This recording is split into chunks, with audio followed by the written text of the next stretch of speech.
Hi food lovers, welcome to Satya food club. ఈరోజు recipe వచ్చేసి నాటుకోడి కర్రీ. అందులోకి కాంబినేషన్గా బగారా రైస్ని చాలా టేస్టీగా, చాలా సింపుల్గా ఎలా ప్రిపేర్ చేయాలో చూపించబోతున్నాను. చూడండి, బగారా రైస్ కూడా ఎంత పర్ఫెక్ట్గా చాలా బాగా వస్తుంది కదా, పొడి పొడిగా. ఒకసారి బగారా రైస్ని నేను చూపించిన ప్రాసెస్లో ట్రై చేయండి. చాలా ఫ్లేవర్ఫుల్గా, చాలా చాలా టేస్టీగా, చాలా బాగుంటుంది. ఇప్పుడు ఈ రెసిపీని ఎలా ప్రిపేర్ చేయాలో తెలియాలంటే వీడియోని మొత్తం స్కిప్ చేయకుండా చూడండి. అలాగే మన ఛానల్ ఫస్ట్ టైం చూస్తున్న వాళ్ళు ఉంటే వెంటనే సబ్స్క్రైబ్ బటన్ క్లిక్ చేసి బెల్ ఐకాన్ క్లిక్ చేయండి. నోటిఫికేషన్స్లో ఆల్ని క్లిక్ చేయండి. దానివల్ల నేను చూపించే ప్రతి రెసిపీ మిస్ అవ్వకుండా చూడొచ్చు. ప్లీజ్ కొత్త వాళ్ళు చూస్తున్న వాళ్ళు ఉంటే సబ్స్క్రైబ్ బటన్ క్లిక్ చేసి సబ్స్క్రైబ్ చేసుకోండి. ఇంకా ప్రాసెస్ చూసేద్దాం. ముందుగా స్టవ్ ఆన్ చేసి ఒక ప్రెషర్ కుక్కర్ పెట్టుకోవాలి. ఈ ప్రెషర్ కుక్కర్ కాస్త వేడైన తర్వాత ఇందులోకి 2 టేబుల్ స్పూన్స్ ఆయిల్ వేసుకోండి. ఈ ఆయిల్ కాస్త వేడైన తర్వాత ఒక పెద్ద సైజ్ ఆనియన్ని ఇలా పొడుగా కట్ చేసి వేసుకోండి. ఈ ఆనియన్స్ కాసేపు ఫ్రై చేసుకున్న తర్వాత ఇప్పుడు ఇందులోకి కొద్దిగా చిన్న మెంతికూర ఉంటుంది కదా, కొద్దిగా వేసుకోండి. ఈ ఆనియన్స్ ఇంకా మెంతికూర కాసేపు ఫ్రై చేసుకోవాలి. ఇవి కొద్దిసేపు ఫ్రై చేసిన తర్వాత ఇప్పుడు ఇందులోకి 2 మీడియం సైజ్ టొమాటోస్ని ఇలా పొడుగా కట్ చేసి వేసుకోండి. ఈ టొమాటోస్ని కూడా కొద్దిసేపు ఫ్రై చేసుకోండి. ఇవి కాస్త ఫ్రై అయిన తర్వాత ఇప్పుడు ఇందులోకి నేను ఇక్కడ 1 కిలో వరకు నాటుకోడి మాంసంని వేసుకుంటున్నాను. 2 నుంచి 3 సార్లు నీట్గా వాష్ చేసి 1 టీ స్పూన్ ఉప్పు, 1 టీ స్పూన్ పసుపు వేసి బాగా కలిపేసి పెట్టుకున్నాను అనమాట. ఒక హాఫ్ అన్ అవర్ పాటు మ్యారినేట్ చేసుకున్నాను. ఇప్పుడు ఈ మాంసం అంతా కూడా బాగా కలిసిపోయేలాగా కలుపుకోండి. ఈ విధంగా కలుపుకున్న తర్వాత ఇప్పుడు మూత క్లోజ్ చేసి హై ఫ్లేమ్లోనే ఒక 5 నిమిషాలు మగ్గనివ్వాలి. 5 నిమిషాల తర్వాత మళ్ళీ మూత ఓపెన్ చేసి మళ్ళీ ఒకసారి బాగా కలిపేసుకోండి. మనం వేసుకునే నాటుకోడి మాంసంలో కొద్దిగా నీరు ఉంటుంది కదా, ఈ వాటర్ అంతా కూడా వచ్చేసి ఆవిరి అయిపోయేంత వరకు ఇలానే కలుపుతూ ఫ్రై చేసుకోవాలి. ఇప్పుడు ఇందులోకి ఒక 1.5 టీ స్పూన్స్ వరకు కారం వేసుకోండి. కారం ఎక్కువగా తినేవాళ్ళంటే ఒక 2 టీ స్పూన్స్ వరకు అయినా వేసుకోవచ్చు. 1 టీ స్పూన్ వచ్చేసి ధనియాల పొడి కూడా వేసుకోవాలి. అలాగే 3 టీ స్పూన్స్ వచ్చేసి కొత్తిమీర అల్లం వెల్లుల్లి పేస్ట్, ఒక 2 టీ స్పూన్స్ ఎండు కొబ్బరి పొడి, అలాగే ఒక పావు టీ స్పూన్ వరకు చెక్క, లవంగాలు, ఇలాచి 3 కలిపి గ్రైండ్ చేసుకున్న పౌడర్ ఒక పావు టీ స్పూన్ వేసుకుంటే సరిపోతుంది. ఎక్కువగా వేసుకోవద్దండి, మరి ఘాటుగా అయిపోతుంది. ఇప్పుడు ఈ మసాలా అంతా కూడా మనం వేసుకున్న ఈ చికెన్కి బాగా కలిసిపోయేలాగా కలుపుకోండి. ఇంకా మన ఛానల్ని సబ్స్క్రైబ్ చేసుకున్న వాళ్ళు ఉంటే ప్లీజ్ సబ్స్క్రైబ్ చేసుకుని సపోర్ట్ చేయండి. ఇప్పుడు మూత క్లోజ్ చేసి మళ్ళీ ఒక 2 నుంచి 3 నిమిషాలు మీడియం ఫ్లేమ్లోనే మగ్గనివ్వాలి. చూడండి, ఇలా కొద్దిసేపు మగ్గించుకుంటే మనకి ఆయిల్ అంతా పైకి వస్తుంది కదా. ఇప్పుడు అంతా మళ్ళీ ఒకసారి బాగా కలిపేసేయండి. చాలా మంది మన వీడియోస్ చూస్తున్నారు కానీ సబ్స్క్రైబ్ చేసుకోవడం మర్చిపోతున్నారు. సో ప్లీజ్ ఫ్రెండ్స్, కొత్తగా చూస్తున్న వాళ్ళు ఉంటే సబ్స్క్రైబ్ బటన్ క్లిక్ చేసి నోటిఫికేషన్స్లో ఆల్ని క్లిక్ చేసుకోండి. నేను ఇక్కడ వీడియో పెట్టగానే మీకు నోటిఫికేషన్ వస్తుంది. ఇప్పుడు ఇందులోకి మనం వాటర్ వేసుకోవాలి. మనకి ముక్క మునిగేంత వరకు వాటర్ వేసుకుంటే సరిపోతుంది. మరి ఎక్కువగా వాటర్ వేసుకుంటే పులుసుగా అయిపోతుంది కాబట్టి ఇలా ముక్క మునిగేంత వరకు వేసుకొని ఇప్పుడు మళ్ళీ అంతా ఒకసారి కలిపేసిన తర్వాత ఒకసారి టేస్ట్ చెక్ చేసుకోండి. మీకు ఏమన్నా ఉప్పు అవసరం పడితే వేసుకోండి. నాకైతే సరిపోయింది. ఇప్పుడు అంతా ఒకసారి బాగా కలిపేసి ఇప్పుడు మళ్ళీ మూత క్లోజ్ చేసి మనకి మీడియం ఫ్లేమ్లోనే 6 నుంచి 8 విజిల్స్ వచ్చేంత వరకు ఉడికించుకుంటే సరిపోతుంది. మనం ఇంకా ఇది ఉడికేలోపు బగారా రైస్ని ఎలా ప్రిపేర్ చేయాలో చూసేద్దాం. ముందుగా స్టవ్ ఆన్ చేసి ఒక ప్రెషర్ కుక్కర్ పెట్టుకోండి. కుక్కర్ కాస్త వేడైన తర్వాత ఇందులోకి 2 టేబుల్ స్పూన్స్ ఆయిల్ వేసుకోండి. ఈ ఆయిల్ కాస్త వేడైన తర్వాత ఇందులోకి ఒక పెద్ద సైజు ఆనియన్ని ఇలా పొడుగా కట్ చేసి వేయండి. ఈ ఆనియన్స్ని కాసేపు ఫ్రై చేసుకోవాలి.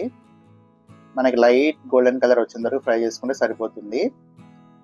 ఇవి కాస్త ఫ్రై అయిన తర్వాత ఇప్పుడు ఇందులోకి మనకి బగారా స్పైసెస్ ఉంటాయి కదా, షాజీరా, 2 లవంగాలు, చిన్న చెక్క ముక్కలు, 3 ఇలాచి, జాపత్రి, మరాఠీ మొగ్గ, అనాస పువ్వు ఇవన్నీ వేసేసి ఒక 1 టీ స్పూన్ వరకు నెయ్యి కూడా వేసుకోండి. ఇప్పుడు అంతా ఒకసారి బాగా కలిపేసుకోండి. ఈ విధంగా కలుపుకున్న తర్వాత ఇప్పుడు ఇందులోకి కొద్దిగా చిన్న మెంతికూర కూడా కొద్దిగా వేసుకోండి. మెంతికూర కూడా కొద్దిసేపు ఫ్రై చేసుకోవాలి. ఆనియన్స్ ఇంకా మెంతికూర కాసేపు ఫ్రై అయిన తర్వాత ఇందులోకి చెక్క, లవంగా, ఇలాచి పొడి ఉంది కదా, అది కూడా ఒక పావు టీ స్పూన్ వేసుకోండి. 1 టీ స్పూన్ వరకు ధనియాల పొడి కూడా వేసుకోండి. అంతా ఒకసారి మళ్ళీ బాగా కలిపేసేయండి. ఇవి కొద్దిసేపు ఫ్రై అయిన తర్వాత ఇప్పుడు ఇందులోకి ఒక 2 టేబుల్ స్పూన్స్ వరకు కొత్తిమీర అల్లం వెల్లుల్లి పేస్ట్ వేసుకోండి. మనం వేసుకునే ఈ మసాలా కూడా కొద్దిసేపు ఫ్రై చేసుకోవాలి, పచ్చివాసన పోయేంత వరకు. ఇప్పుడు ఇందులోకి కొద్దిగా జీడిపప్పు వేసుకుంటున్నాను. జీడిపప్పు అనేది మీ ఇష్టం అండి, ఎన్ని కావాలంటే అన్ని వేసుకోవచ్చు. ఇవి కొద్దిసేపు ఫ్రై అయిన తర్వాత ఇందులోకి ఒక పెద్ద సైజు నిమ్మకాయని ఇలా జ్యూస్ తీసి వేసుకుంటున్నాను. అంతా ఒకసారి బాగా కలిపేసుకోండి. ఇంకా మన వీడియోని లైక్ చేయని వాళ్ళంటే ప్లీజ్ లైక్ చేయండి.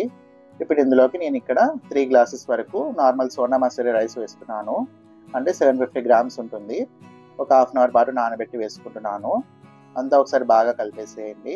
నేను ఇక్కడ 3 గ్లాసెస్ రైస్ తీసుకున్నాను కాబట్టి 4.5 గ్లాసెస్ వాటర్ వేసుకుంటున్నాను. ఒక గ్లాస్ రైస్కి 1.5 గ్లాస్ వాటర్ వేసుకుంటే సరిపోతుంది. ఇప్పుడు వాటర్ వేసుకున్న తర్వాత ఇందులోకి కొద్దిగా కరివేపాకు కూడా వేసుకోండి. అలాగే కొద్దిగా కొత్తిమీర కూడా వేసుకోండి. మన టేస్ట్కి సరిపడా కల్లుప్పు వేసుకోండి. ఒక టేబుల్ స్పూన్ వరకు వేస్తే సరిపోతుంది.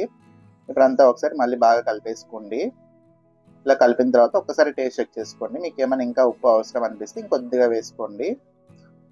ఇంకా సబ్స్క్రైబ్ బటన్ క్లిక్ చేయని వాళ్ళు ఉంటే ప్లీజ్ సబ్స్క్రైబ్ చేసుకోండి. చాలా చాలా మంచి టేస్టీ రెసిపీ చేసి చూపిస్తూ ఉంటాను. ప్లీజ్ ఫ్రెండ్స్ సబ్స్క్రైబ్ చేసుకొని మన ఛానల్ ఫాలో అవ్వండి. ఇప్పుడు మూత క్లోజ్ చేసి ఒక 2 విజిల్స్ మీడియం ఫ్లేమ్లో రాణించుకుంటే సరిపోతుంది. ఇంకే రైస్ ఉడికేలోపు మనం ఇంకా నాటుకోడి కర్రీని ఓపెన్ చేసి చూద్దాం. ప్రెజర్ అంతా పోయిన తర్వాత మూత ఓపెన్ చేసుకోవాలి. ఇప్పుడు అంతా ఒకసారి బాగా కలిపేసుకోండి. చూడండి చాలా బాగా వచ్చింది కదా. మనకి చికెన్ ముక్క ఉడికిందో లేదో ఒకసారి చూసుకోండి. మీకు ఇంకా ఈ నాటుకోడి కాబట్టి ఉడకడానికి టైం పడుతుంది. నాకైతే పర్ఫెక్ట్గా ఉడికిపోయింది. మీకు ఇంకా ఉడకకపోతే ఒక 2 విజిల్స్ ఎక్స్ట్రా పెట్టుకుంటే సరిపోతుంది. ఫైనల్గా కొద్దిగా కొత్తిమీర వేసుకోండి. ఇంకా ఈ బగారా రైస్ కూడా మనకి ప్రెజర్ అంతా పోయిన తర్వాత ఓపెన్ చేస్తే సరిపోతుంది. చూడండి చాలా బాగా పర్ఫెక్ట్గా వచ్చింది కదా. పొడి పొడిగా మనం 1.5 గ్లాస్ వాటర్ వేసినాం కాబట్టి రైస్ కూడా ముద్ద ముద్దగా కాకుండా పొడి పొడిగా చాలా బాగా వస్తుంది. సింపుల్గా ప్రిపేర్ చేసుకోవచ్చు ఈ బగారా రైస్ని. టేస్ట్ అయితే అద్భుతంగా ఉంటుంది. స్మెల్ కూడా చాలా అంటే చాలా చాలా బాగుంటుంది.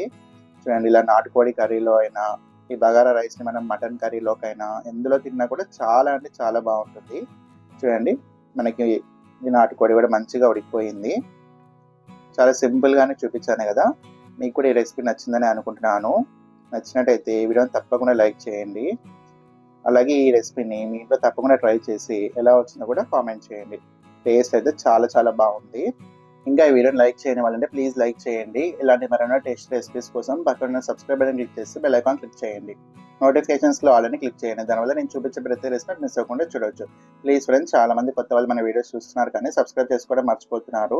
కాబట్టి చూస్తున్న ప్రతి ఒక్కరు సబ్స్క్రైబ్ చేసుకొని సపోర్ట్ చేయండి. ఇంకా మీకు ఏ రెసిపీస్ కావాలో కూడా తప్పకుండా కామెంట్ చేయండి. ఈ వీడియోని మీ ఫ్రెండ్స్ అండ్ రిలేటివ్స్ కూడా షేర్ చేయండి. Thanks for watching.